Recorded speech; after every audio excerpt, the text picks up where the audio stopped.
ब्रह्मा जी ने कहा, देवगणों, तुम्हें उन देवदानवों से विशेष भय नहीं रह करना चाहिए। मैं उनके वध का उपाय बतलाता हूँ। भगवान शिव तुम्हारा कल्याण करेंगे। मैंने ही इन दैत्यों को बढ़ाया है, अतः मेरे हाथों इनका वध होना उचित नहीं है। साथ ही त्रिपुर में इनका पुण्य भी वृद्धिगत होता रहेगा। अतः इंद्र सहित सभी देवता शिव जी से प्रार्थना करें। वे सर्वाधीश यदि प्रसन्न हो जाएंगे तो वे ही तुम लोगों का कार्य पूर्ण करेंगे। ओम नमः शिवाय। कैसे हैं आप लोग? ईश्वर कृपा से आप सब अच्छे होंगे। ईश्वर सब पे कृपा बनाए रखे, सबका कल्याण करें। आज मैं बताने जा रही हूँ श्री शिव महापुराण के रुद्र संहिता पंचम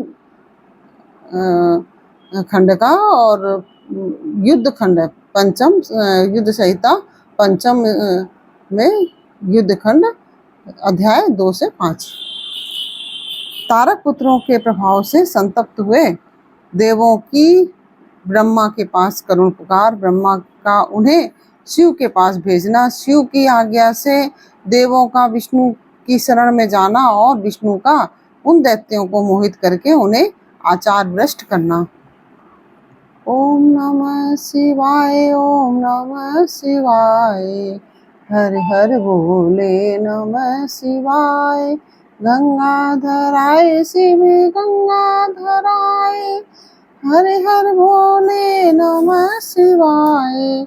नमः शिवाय, ओम नमः शिवाय, नमः शिवाय, ओम नमः शिवाय, नमः शिवाय। सनत कुमार जी कहते हैं, महर्षि तदंतर तारक पुत्रों के प्रभाव से दग्ध हुए इंद्र आदि सभी देवता दुखी हो परस्पर सलाह करके ब्रह्मा जी की शरण में गए।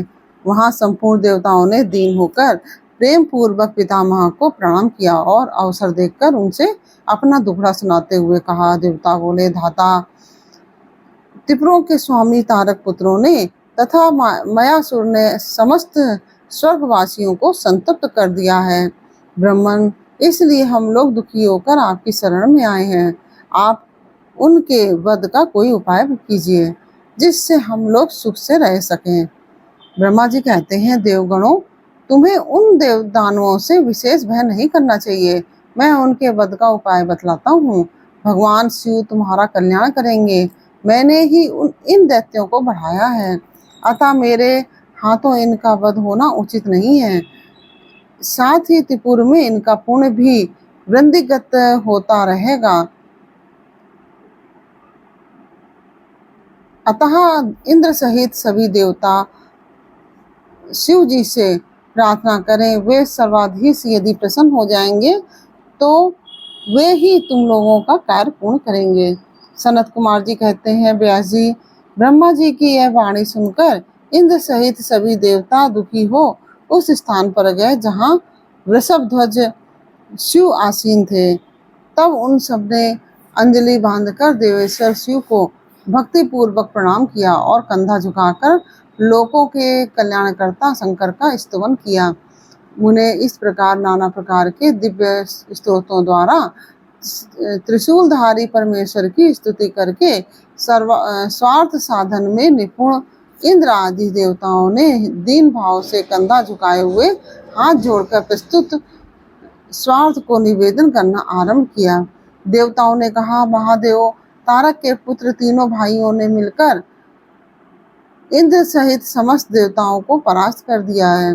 भगवान, उन्होंने त्रिलोकी को तथा मुनीश्वरों को अपने अधीन कर लिया है और संपूर्ण सिद्ध स्थानों को नष्ट भ्रष्ट करके सारे जगत को पीड़ित कर रखा है। वे दारुण दैत्य समस्त यज्ञ भोगों को स्वयं ग्रहण करते हैं। उन्होंने ऋषि धर्म का निवारण करके अधर्म का विस्तार कर रखा है।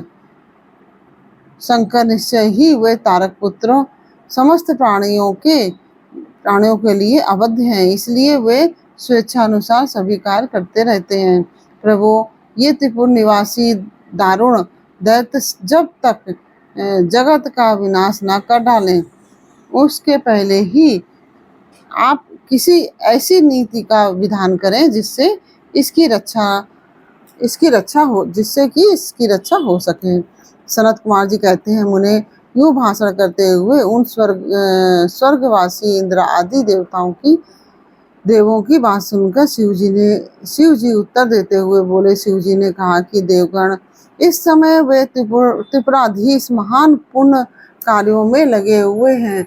ऐसा नियम है कि जो पुण्य आत्मा हो उस पर विद्वानों को किसी प्रकार भी प्रहार नहीं करना चाहिए। मैं देवताओं के सारे महान कष्टों को जानता हूँ, फिर भी वे दैत्य बड़े प्रबल हैं। अतः देवता और असुर मिलकर सभी उनका वध नहीं कर सकते। वे तारक पुत्र सब के सब पुण्य संपन्न हैं, इसलिए उन सभी त्रिपुरवासियों का वध दुस्साध्य है। यद्यपि मैं रणकर्कश हूँ, तथापि जानबूझकर मैं मित्रद्रोह कैसे कर सकता हूँ, क्योंकि पहले किसी समय ब्रह्मा जी ने कहा था कि मित्रद्रोह से बढ़कर कोई दूसरा बड़ा पाप नहीं है। सत्पुरुषों ने ब्रह्म हत्यारे, शराबी, चोर तथा व्रत भंग करने वाले के लिए प्रायश्चित का विधान किया है, परंतु कृतघ्न के उद्धार का कोई उपाय नहीं है। देवताओं, तुम लोग भी तो धर्मज्ञ हो, अतः धर्म दृष्टि से विचार करके तुम ही बताओ कि जब वे दैत्य मेरे भक्त हैं तब मैं उन्हें कैसे मार सकता हूँ। इसलिए अमरों, जब तक ये दैत्य मेरी भक्ति में तत्पर हैं तब तक उनका वध असंभव है। तथापि तुम लोग विष्णु के पास जाकर उनसे यह कारण निवेदन करो।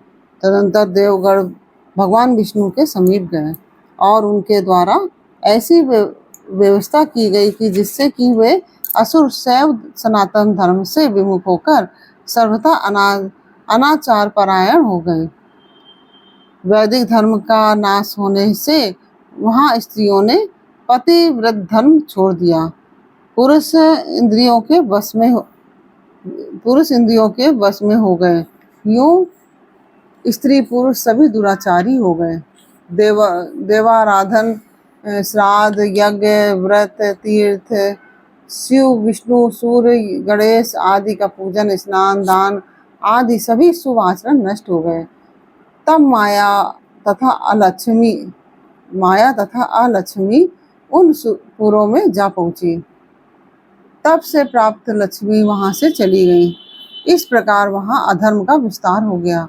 मुने तब स्वेच्छा से भाइयों सहित उस दैत्यराज की तथा मैं की भी शक्ति कुंठित हो गई। इस प्रकार से यह अध्याय पूर्ण हुआ। यह अध्याय आपको कैसा लगा यह मुझे कमेंट बॉक्स में अवश्य बताइए। अच्छा लगा हो वीडियो को लाइक शेयर अवश्य कीजिए और कमेंट में ओम नमः शिवाय अवश्य लिखिए। आप लोग कमेंट नहीं करते, कमेंट किया करिए। शिव जी की तो पूजा सभी लोग करते हैं। शिव जी के भक्त तो अगर आप हैं और जितने लोग भी कथा सुन रहे हैं वो सभी कमेंट में ओम नमः शिवाय अवश्य लिखें। फिर मिलते हैं आपसे अगले वीडियो में अगले अध्याय के साथ। तब तक के लिए ओम नमः शिवाय।